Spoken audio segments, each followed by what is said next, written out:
ठीक है। मो ना यस्मिन विश्व मु सुरेंद्र डीएमएलटी डीएमआरटी ट्रेनिंग स्कूल रे पढुची। मु आज आसी अनुगुल फायर स्टेशन ऑफिस को तो सेठी आमे आज जानिबा को पाइलु कि निया लागिले केमिति आमे ताकू लिभेइबा। फर्स्ट आमे फायर स्टेशन ऑफिस को फोन करबा तो तापरे आम द्वारा जेतिकी संभव आमे निया को सेतिकी नियंत्रित करबा। तो आज कौन सब नया टेक्नोलॉजी देखले आप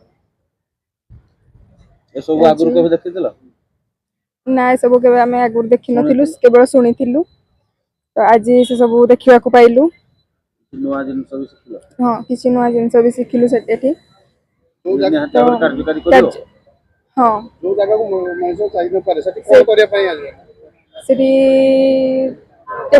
रोबोट सेठी जाई कि ए सब काम करि परिबो। मो ना सुरेश बाग मो सुरेंद्र मेडिकल कॉलेज रो स्टूडेंट मो आज आसीथिली फायर स्टेशन अनुगुल रो एठी आसिक देखली फायर केमती बुझा जाय सेटा देखली आगर सुनी थिले हेले देखि नथिली केमती लिखा जाय निया जदे अग्निकांड को जगह घटिला तब कोन करियो हां से एठु सिखि कि जोटा सिखिछि मु सेटा आगो को देखि के व्यवहार करि पारिबो।